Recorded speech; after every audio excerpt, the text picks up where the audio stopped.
حضرت سیدنا ابو موسیٰ اشعری رضی اللہ تعالیٰ عنہ قرآن مجید بڑا سونا پڑھتے تھے، ہر بندہ ہر کام نہیں نہ کر سکتا۔ حضرت عمر فاروق، علم کا یہ حال ہے کہ حضور فرماتے ہیں میں نے خواب دیکھی ہے، خواب میں دودھ پی رہا تھا اور اتنا دودھ میں نے پیا کہ میرے ناخنوں میں بھی سفیدی آ گئی۔ فرمایا پھر جو بچ گیا میں نے خواب میں عمر کو دے دیا۔ یا رسول اللہ اس کا معنی کیا ہے؟ فرمایا اس کا معنی علم ہے۔ اللہ تعالیٰ نے حضرت عمر کو حضور کے علم کی خیرات عطا کی، اتنے بڑے عالم ہیں، لیکن حضرت عمر بڑے کھلے دل سے کہتے تھے بھئی قرآن ابی بن کعب سونا پڑھتے ہیں، لہذا تراویاں یہی پڑھائیں گے۔ وہ تراویح کی امامت کرتے تھے۔ ہر بندے میں ہر خوبی نہیں ہوتی، اور کسی کی خوبی کو تسلیم کرنا یہ بہت بڑے انصاف کی بات ہے۔ حضرت ابو موسیٰ اشعری قرآن پاک سونا پڑھتے تھے، تو کبھی ملاقات ہوتی تو حضرت عمر کہتے ابو موسیٰ یار ذرا مجھے میرے رب کی یاد تو دلا دے۔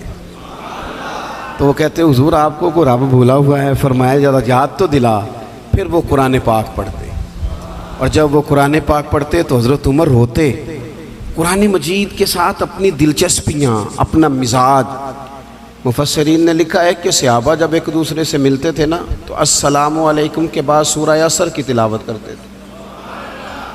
وہ کہتے تھے کہ اس کے اندر اللہ تبارک و تعالیٰ نے دین اسلام کی چیزوں کو، بنیاد اور اساس کو جمع کر دیا، اپنا ذوق قرآن پاک کے ساتھ۔ دیکھیں یورپ میں تھوڑے دن پہلے میں ایک آرٹیکل دیکھ رہا تھا،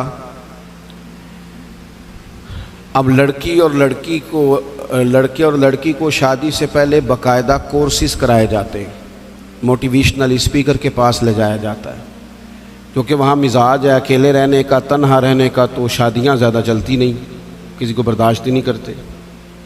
وہ کہتے ہیں پہلے انہیں کورس کرا لو 2-3 ہفتے کا، انہیں سکھا لو کسی کو برداشت کیسے کرنا ہے۔ ویسے آج کل ہمارے ہاں بھی برداشت کوئی زیادہ کوئی نہیں، ہمارے بچے بھی جب سے موبائل آیا ہے نا وہ بھی کوئی کونے ڈھونڈتے ہیں۔ چلو بچیاں نو کیا کھڑا ہے، سیانے بھی آندے نے بھئی نہ ہی کوئی کام دسو سانو، سمجھدار ترین بندے۔ کئی دفعہ کہتے ہیں بچیاں دی خواہش ہے جی پیر صاحب ایک فوٹو کھچنی، میں کہا بچیاں دی ہے نا، تسی تے سائڈ تے ہو نا بچوں، آپ کدھر آ گئے ہیں بیچ میں؟ تو بچوں کی خواہش ہے۔ یعنی وہ جو خاص رغبت ہم نے موبائل سے پیدا کر لی، تو پھر بندہ تنہائی پسند ہوتا ہے، کسی کے ساتھ وقت نہیں گزار سکتا، مشکلات ہوتی ہیں۔ اب کتابیں لکھی جاتی ہیں زوجین کے حقوق پر، لیکچر دیے جاتے ہیں۔ میں کہتا ہوں ساری دنیا کے ماہر نفسیات کٹھے کرو اور سارے لیکچر ایک جگہ پہ، اور قرآن مجید کا ایک جملہ ایک جگہ پہ، ہن لباس لکم وانتم لباس لہن۔ اللہ فرماتے ہیں مرد عورت کا لباس ہے، عورت مرد کا لباس ہے۔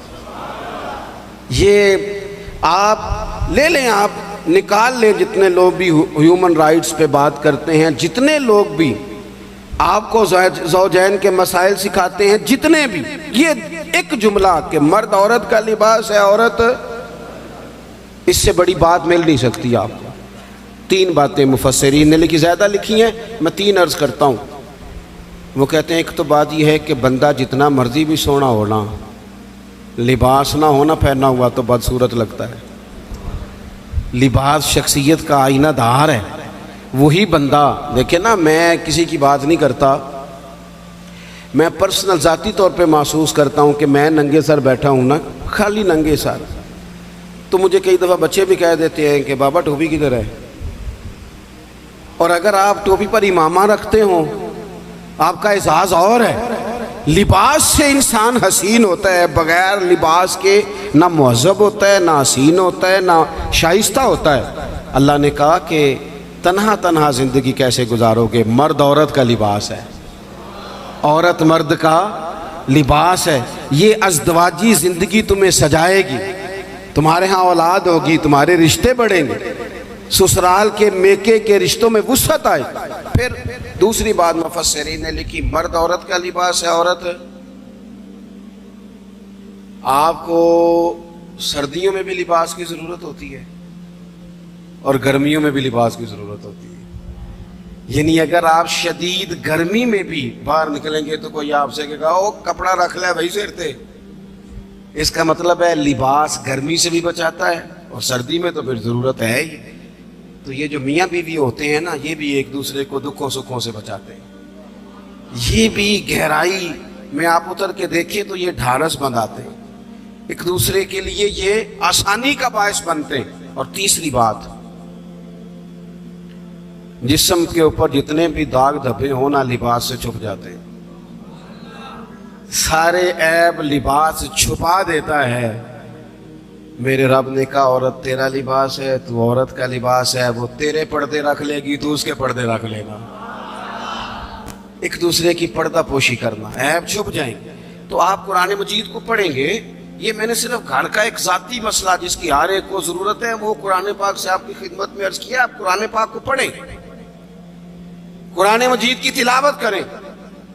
آپ میرے پاس ایک صاحب آئے تھے، کہنے لگے میں اخلاقی بلندی چاہتا ہوں لیکن قرآنی اخلاق سے. میں نے کہا تو صرف سورۃ حجرات کی تلاوت کر، اس کو سمجھ لے جا تو ایک سورت پڑھ، تجھے اندازہ ہو جائے گا کہ کتنے بلند اخلاق کی قرآن بات کرتا ہے.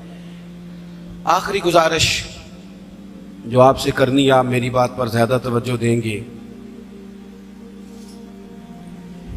قرآن پاک خالی بھی پڑھا جائے نا تو رحمت کا نزول ہوتا ہے. یعنی ایک حرف پڑھنے سے 10 نیکیاں ملتی ہیں. اور حضور نے وضاحت کر کے کہا کہ میں یہ نہیں کہتا کہ الف لام میم ایک حرف ہے. فرمایا الف ایک ہے، لام دوسرا ہے، میم 30 نیکیاں ملتی. آپ کی میں بات نہیں کرتا، لیکن چند ایک لوگ جن کو میں زیادہ قریب سے جانتا ہوں، جہاں مجھے زیادہ، میں خاص اپنے دوستوں کو اکیلے میں بھی گزارش کرتا ہوں کہ یار مجھے لگتا ہے کہ تجھے کئی مہینے ہو گئے تو نے قرآن پاک نہیں دیکھا. میرے حضرت صاحب رحمۃ اللہ علیہ مریدوں سے کہتے تھے قرآن کی ضرور کھولنا. اور ایک صاحب ایسے تھے کہ جو بڑے سخت مصروف رہتے تھے، تو حضرت صاحب ان کو فرمانے لگے نہ بھی نہ کبھی بڑا کم ٹائم ہو نا، پڑھنے کا موقع نہ بھی ہو تو سویرے ایک دفعہ نماز کے بعد اس کی زیارت کر لینا. قرآن پاک سے رحمت کی شعائیں نکلتی ہیں. قرآن پاک کے ساتھ اپنی دلچسپیاں، یعنی سویرے سویرے نا میری والدہ، آپ کو پتہ ہے دیہاتوں میں سب نے بھینسیں رکھی ہوتی تھی، تو اماں جی یعنی وہ سویرے اٹھ کے دودھ رڑک کے اور پھر وہ جب مصلی بچھاتی تھی، تب میں سمجھتا تھا کہ یہ تکلفات ہیں. چونکہ جب بندہ پڑھ دیتا ہے نا پھر اسے گنجائشوں کا بھی پتہ چل جاتا ہے. میں سمجھتا تھا یہ تکلفات ہیں کہ وہ پہلے کپڑا بچھاتی، مصلی بچھاتی، پھر پیالے میں پانی لا کے پاس رکھتی، پھر وہ جناب اس پہ پڑھنا شروع کرتی، پھر وہ ریل، اور پھر ریل کے یہ جو حافظ ہوتے ہیں نا ہمارے، یہ پھر زیادہ نہیں چومتے قرآن پاک کو، ان کے پاس ہوتا ہے نا ہر وقت، لیکن وہ پرانے بندے وہ شنیل کا غلاف، پھر اسے کھولنا، پھر اسے چومنا، پھر سینے سے لگانا، یہ ساری چیزیں ان کے پیش نظر رہتی. اماں جی نا وہ نماز پڑھ کے قرآن پاک کے کوئی 2-1 رکوع پڑھ کے پھر آواز دیتی، وہ تسی اجے بھی ستے ہو، میں دودھ بھی رڑک لیا، نماز بھی پڑھ لی، سبق بھی پڑھ لیا.